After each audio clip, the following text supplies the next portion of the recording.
साथ देने का शुक्रिया। मेरी शादी अपने चचा साथ से हुई थी। हम हंसी खुशी ज़िंदगी गुजार रहे थे। कमी थी तो बस औलाद की।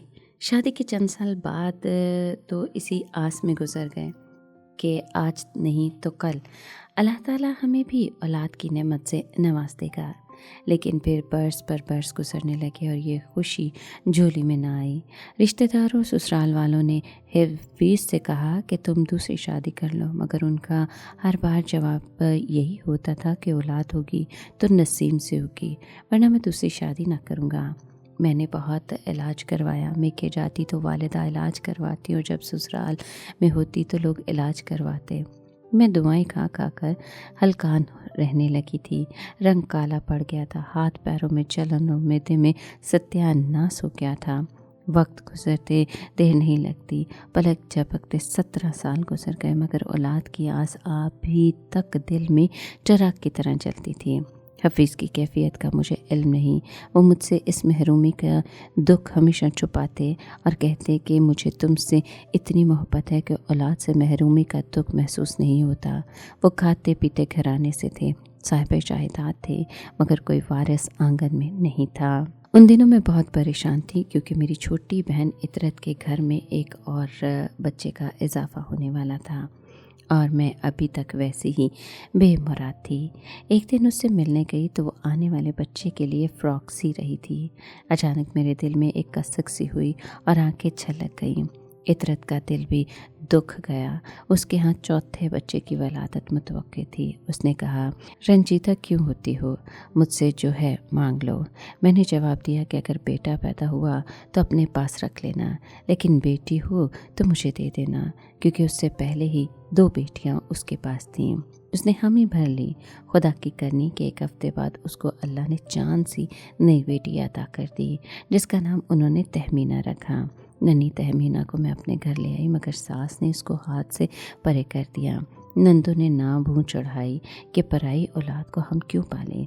हफीज़ आए तो घर में क़यामत बरपा थी। उनके आते ही और ज़्यादा कोहराम मच गया। सब ने कहा, बच्ची को अभी वापस करके आओ। हफीज़ सुन के दबाव में आ गए। कहने लगे कि तुम्हें बच्ची को वापस करना होगा, वरना तुम भी घर से चली जाओगी।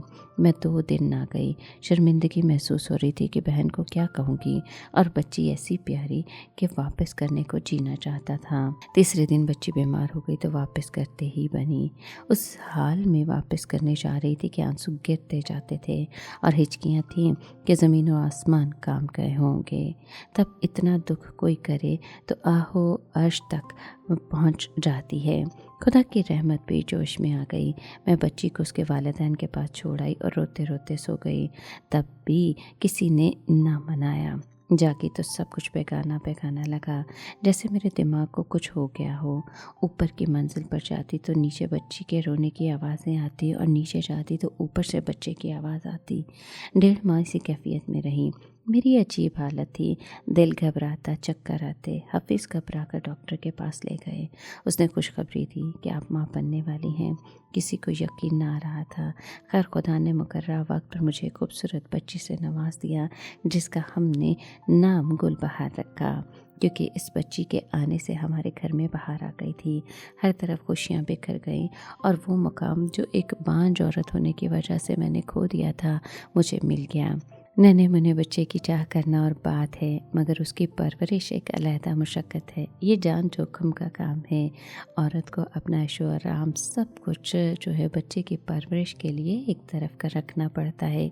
ये मुझे अब पता चला जब बाहर की परवरिश में खुद को खपाया और अपना होश गंवाया। इसके बाद मेरे यहाँ कोई और औलाद ना हुई, लेकिन अब हमें शिकवा न था। किस्मत ने एक फूल हमारी झोली में डाल दिया था। हमारे लिए सब कुछ हमारी बहार ही थी। उसकी किलकारियाँ मेरे आंगन में खनखनाती थीं। उसकी मासूम हंसी दिल में फूल खिलाती थी। जूं जूं वो बड़ी होती गई, एक फ़िक्र भी साथ साथ बढ़ती गई। मेरी बेटी जायदाद की तनहा वारिस थी। इस वजह से उसके लिए अभी से रिश्ते आने लगे थे। وہ ابھی 12 برس کی بھی نہیں ہوئی تھی۔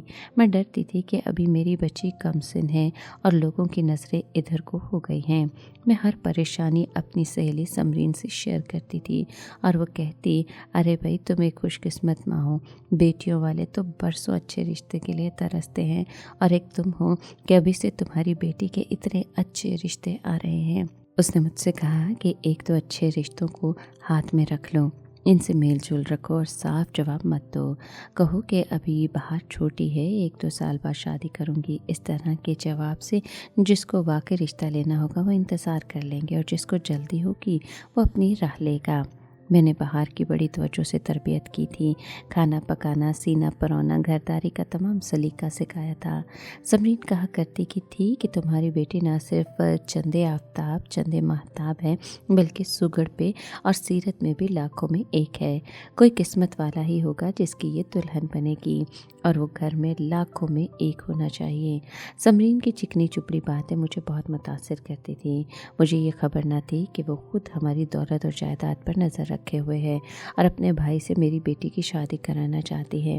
سمرین کے ساتھ دوستی اس وجہ سے تھی کہ اس نے ہمارے پڑوس میں گھر لیا تھا اور کرایہ دار کی حیثیت سے رہنے لگی تھی۔ میں صرف سمرین کو جانتی تھی۔ وہ پڑھی لکھی تھی، با اخلاق، ہمدرد اور مہذب بھی تھی، میرے مسائل میں دلچسپی لیتی تھی اور حل بتاتی تھی۔ انہی خوبیوں کی وجہ سے اس کی گردیدہ ہو گئی تھی۔ جو وہ کہتی اسے مانتی۔ بہار نے میٹرک کر لیا تو سمرین نے کہا کہ اب اسے اور کیا پڑھانا، زمانہ خراب ہے، تم اسے کالج نہ بھیجو، گھر پر ہی FA کی تیاری کروا دو، میں اسے خود پڑھانے آ جایا کروں گی۔ میری اور حفیظ کی خواہش تھی کہ ہماری بچی اعلیٰ تعلیم حاصل کرے، لیکن سمرین کے کہنے میں آ کر میں نے بہار کو کالج میں داخلہ نہ دلوایا۔ حالانکہ وہ کالج جانا چاہتی تھی مگر میں نے بہلا پھسلا کر اسے سمجھا دیا۔ جب اس نے پرائیویٹ FA کا امتحان دیا تو ایک روز سمرین مبارکباد دینے آئی، بولی یہ مناسب وقت ہے، اس عمر میں بچیوں کی شادیاں ہو جانی چاہیے، رشتہ میرے پاس موجود ہے، سنو گی تو ٹھکرا نہ سکو گی۔ کون لوگ ہیں وہ؟ میں نے تجسس میں آ کر سوال کیا۔ میرا چھوٹا بھائی عزیز ہے، پڑھا لکھا، خوبصورت اور ملازمت کی اسے ضرورت نہیں ہے کیونکہ ہمارے ابو امیر کبیر آدمی ہیں، ان کا بینک بیلنس سنو گی تو حیران رہ جاؤ گی۔ یہ تو میں جانتی تھی کہ سمرین کا تعلق ایک امیر گھرانے سے ہے۔ اس کے والدین کا اپنا کاروبار تھا، گھر بھی اپنا تھا، لمبی سی گاڑی میں آتے تھے، لیکن میں نے عزیز کو کبھی نہیں دیکھا تھا۔ سمرین کی شاندار کوٹھی ایک نہایت پوش علاقے میں بن رہی تھی، اسی وجہ سے وہ کرائے کے گھر میں رہ رہی تھی، یہ اس نے مجھے خود بتایا تھا۔ تاہم رہن سہن سے اندازہ ہوتا تھا کہ وہ ایک دولت مند گھرانے سے ہے۔ میں لالچ میں آ گئی، حالانکہ ان دنوں بھی بہار کے لیے اچھے رشتے آئے ہوئے تھے، خاص طور پر میری نند عارفہ سے جو اس سے بہت زیادہ پیار کرتی تھی اور بہو بنانے کی آرزومند تھی، لیکن وہ متوسط طبقے سے تھی، اس لیے میں ان کو زیادہ منہ نہ لگاتی تھی کہ کہیں بیٹے سے رشتے کے لیے میرے میاں کو قائل نہ کر لیں۔ بہت سوچ سمجھ کر میں نے حفیظ کو اس بات پر آمادہ کر لیا کہ ہم بہار کا رشتہ سمرین کے بھائی سے طے کر دیتے ہیں۔ وہ راضی ہو گئے کیونکہ میں نے ان لوگوں کو امارات کا نقشہ ہی ایسا کھینچا تھا۔ انہوں نے کہا کہ پہلے لڑکے کو تو دیکھ لو۔ میں نے جواب دیا، دیکھ لیں گے، سمرین کون سی دور ہے، ساتھ ہی تو گھر ہے، کسی دن وہ عزیز کو بلوا لے گی تو دیکھ لیں گے۔ سمرین سے یہ بات کی تو وہ بولی، فی الحال تصویر دیکھ لو، عزیز لندن گیا ہوا ہے، آئے گا تو تمہارے گھر لے جاؤں گی۔ اس نے تصویر دکھائی، وہ ایک خوبصورت سا دبلا پتلا نوجوان تھا۔ مجھے بہت اچھا لگا اور میں نے بات پکی کر دی۔ اگلے روز سمرین کے والدین مٹھائی اور انگوٹھی لے کر آئے، یوں بہار کی منگنی عزیز سے ہو گئی۔ ہم اس رشتے پر بہت خوش تھے کہ ہماری بیٹی راج کرے گی اور ہم سے زیادہ اونچے گھرانے میں جائے گی۔ اب ہمارا اصرار تھا کہ عزیز سے ملیں اور اسے دیکھیں، اور سمرین کہتی کہ وہ لندن سے آ جائے تو دکھا دوں گی۔ آخر وہ دن بھی آ گیا جب سمرین نے کہا کہ کل آپ لوگ میرے والدین کے گھر چلنا، عزیز آ گیا ہے، اس بہانے گھر بھی دیکھ لینا۔ ہم سمرین کی گاڑی میں اس کے والدین کے گھر پہنچے۔ ہر چیز قیمتی اور اعلیٰ تھی، بڑے ہی پوش میں 2 عالیشان گاڑیاں کھڑی تھیں۔ میں ان لوگوں کی شان و شوکت دیکھ کر دھنگ رہ گئی، اتنی عمارت کے باوجود طبیعت میں سادگی اور اخلاق اعلیٰ تھا، یہ بھی ہم نے اللہ کا کرم سمجھا۔ خیر انہوں نے ہمیں ڈرائنگ روم میں بٹھایا اور خاطر مدارت کے بعد ایک کمرے میں لے گئے جہاں ان کا فرزند लेटा टीवी देख रहा था। लड़का शक्ल सूरत में अच्छा था। समरीन बोली इसे बुखार है इसलिए कमरे से नहीं निकला। खैर दूर से देखा तो लड़का हमें पसंद आया। वो हमारी तरफ देखते हुए शर्मा रहा था। हमने सोचा वाकई ये शर्मीला है, इसलिए हमने बातचीत पर इसरार नहीं किया और खुश खुश घर आ गए। हमें यह ख्याल और गुमान भी न था कि वो किसी बीमारी में मुब्तला है और हर वक्त बिस्तर पर ही रहता है। दरअसल उसे एक जहनी और नफसियाती किस्म की बीमारी थी जिसका इलाज हो रहा था और इस सिलसिले में उसे लंदन भी ले गए थे, लेकिन ये बात हमें मालूम न थी। समरीन के वालिदैन अक्सर हमारे घर आने लगे। हम उनके बहुत खातिर तवज़्ज़ो करते। हमने बहार को अज़ीज़ की तस्वीर भी दिखा दी थी। उसने भी मनफी रद्द-ए-अमल ज़ाहिर नहीं किया था। सोचा होगा कि वालिदैन ने इसके लिए ठीक ही फ़ैसला किया होगा। उन दिनों मेरी बेटी के नाम का प्राइस बॉन्ड निकला और काफ़ी बड़ी रकम हमें मिली तो घर में खुशी की लहर दौड़ गई। समरीन इस खुशी पर मुबारकबाद देने आई और साथ ही कहा कि मेरे वालिदैन शादी की तारीख मांग रहे हैं। मैंने कहा कि जब चाहे तारीख लेने आ जाए, लेकिन इस बार अज़ीज़ को हमारे घर ले आओ। उसने बहाना किया कि वो बिज़नेस के सिलसिले में दूसरे मुल्क गया हुआ है। शादी की तैयारियां ज़ोर शोर से होने लगी। बहार भी खुश नज़र आती थी। मैंने हर शय उसकी पसंद की ली थी। बहार को मायूं बिठा दिया गया। वो बड़ी खूबसूरत लग रही थी और खुश थी। जब मेहंदी लेकर गए तो वहाँ कुछ खातिर खा मेहमान नज़र नहीं आए। पता चला कि अज़ीज़ को बुखार है, वो तकरीबन बेसुध है। हम फ़िक्रमंद हो गए। अब समरीन ने तसल्ली दी कि फ़िक्र ना करें, डॉक्टर ने कहा है कि मौसमी बुखार है। थकावट भी थी क्योंकि शादी के इंतज़ामात में मसरूफ़ रहा। कार्ड वगैरह छपवाने और पाड़ने के अलावा भी उसने काफ़ी काम अपने ज़िम्मे लिए हुए थे। खैर हमने दुल्हा को मेहंदी नहीं लगाई और 2-4 ओढ़े सो रहा था। हमने सोचा कि पहले भी जब हम इसे देखने गए तो उन्होंने यही कहा था कि उसे बुखार है और आज मेहंदी के दिन भी। खैर ये इत्तेफाक भी हो सकता था। हम वहाँ थोड़ी देर बैठ कर आ गए। सोचा शादी के रोज़ अरमान निकाल लेंगे। शादी का दिन भी आ गया। बाहर तैयार होने पार्लर चली गई। दुल्हन बनकर घर आई तो क्या बताऊं कि कितनी प्यारी लग रही थी। मैं बार बार उस पर दम कर रही थी और उसकी नज़र उतार रही थी। दिल खुश था और उदास भी था। मेरी आंखों का नूर, दिल की ठंडक आज हमें छोड़कर अपने घर जा रही थी। रात के 8 बजे बारात आनी थी, लेकिन 9 से 10 और फिर 12 बज गए मगर बारात ना आई। हम सर जो थे मुतफ़िक्र और परेशान थे। हमने समरीन को फ़ोन करके पूछा तो उसने फ़ोन अपने वालिद को पकड़ा दिया। हफीज़ ने सवाल किया कि आप लोग बारात लेकर कब आ रहे हैं। उन्होंने जवाब दिया हम बारात नहीं ला रहे क्योंकि अज़ीज़ बहुत बीमार हो गया है और अस्पताल में दाखिल है। ये सुनकर हमारे पैरों तले से ज़मीन निकल गई। मैं और हफीज़ उसी वक्त गाड़ी में बैठकर घर गए। वहाँ शादी का कोई सामान न था।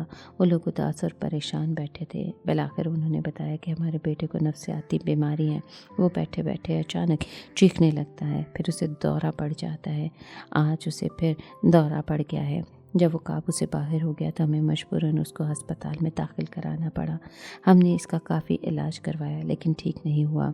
समरीन ने हमें मशवरा दिया कि उसकी शादी कर दें, ठीक हो जाएगा। हमने इसकी बात मान ली मगर आज हमें एहसास हुआ कि इसका ठीक होना मुश्किल है, तो क्यों हम किसी की बेटी की ज़िंदगी ख़राब करें। लिहाजा हम आपसे माज़रत चाहते हैं, अभी शादी मुलतवी कर दें और फिर सोच समझ कर आगे कदम उठाएं। ये जानकर हम रो पड़े और बोले कि आप लोग अब हमें हकीकत बता रहे हैं। जब हमारे मेहमान बैठे थे उन्होंने कहा कि अब हम क्या कर सकते हैं क्योंकि लड़का बारात के साथ नहीं आ सकता। ये जवाब सुनकर हम वापस आ गए और खुदा का शुक्र किया कि बेटी की ज़िंदगी बर्बाद होने से बच गई। बाहर दुल्हन बनी बैठी थी और हमारा रो रो कर बुरा हाल था। तो मेरी ननद आरफा मुझे अलग कमरे में ले गई और बोली भाभी अगर आप कहें तो मैं अपने बेटे सलीम को दुल्हा बना कर ले आती हूँ। मैंने हफीज़ से मशवरा किया, वो राज़ी थे। तब उसी वक्त आरफा और उसके शौहर दौड़े हुए घर गए और अपने बेटे को नया जोड़ा पहना दुल्हा बना कर ले आए। उन्होंने उसे सारी सूरत हाल समझा दी और कहा कि लड़की के वालिदैन की इज़्ज़त का पास रखना है। सलीम राज़ी हो गया। उसने वालिदैन के साथ हमारी लाज भी रख ली। वो बहुत हमदर्द और नेक दिल लड़का था। बहार को किसी ने बता दिया था कि दुल्हा नफसियाती मरीज़ है और अस्पताल में दाखिल है, इसलिए बारात नहीं आ रही। उसका रो रो कर बुरा हाल था। सब ही मायूस हो चुके थे। इतने में शोर उठा, बारात आ गई, बारात आ गई। उस वक्त मेरे दिल पर जो गुजर रही थी मैं ही जानती थी। अल्लाह ताला से फ़रियाद कर रही थी कि ऐ खुदा, ये किस जुर्म की सज़ा है? क्या मैंने इसी दिन के लिए तुझसे औलाद मांगी थी? आज फिर मेरी फ़रियाद अर्श पर गई और उसी वक्त ढोल और शहनाई की आवाज़ गूंजी। शोर हुआ कि बारात आ गई, बारात आ गई। न जाने कैसे इतनी जल्द उन्होंने शहनाई और ढोल का इंतज़ाम भी कर लिया। और बाराती तो वही अपने रिश्तेदार थे जो कुछ देर पहले हमारे घर पर बैठे थे और अब बाराती बनकर आ गए थे। निकाह होते होते सुबह के 6 बज गए। फिर दुल्हन रुखसत हो गई। मेरा घर खाली हो गया। फिर भी मैंने अल्लाह का शुक्र अदा किया कि मेरी बच्ची इज़्ज़त से रुखसत हो गई। आरफा ने कहा था कि वलीमा 1 माह बाद करेंगे, लिहाजा 1 माह तक हमने इनके घर गए और ना हमारी बेटी आई। इतने में इतने दिन बाहर हमसे ना मिली, लेकिन जब वलीमे में उससे मुलाकात हुई तो वो बहुत खुश थी। उसने अपने सास ससुर और शौहर की बहुत तारीफ़ की कि वो सब उसका बहुत ख्याल रखते हैं। अब गौर किया तो अंदाज़ा हुआ कि नाहक समरीन की बातों में आई। हालांकि इससे 1000 दर्जा अच्छी मेरी नंद थी जो दिल से बहार को प्यार करती थी और सलीम अज़ीज़ से कहीं ज़्यादा लायक और ख़ूबसूरत था। न जाने क्यों मेरी आंखों पर उस वक्त पट्टी बंध गई थी और मैं इनको परख ना सकी थी। अब सोचती हूँ कि इस आड़े वक्त में अगर मेरी नंद मेरा साथ ना देती तो हमारी किस कदर रुसवाई होती।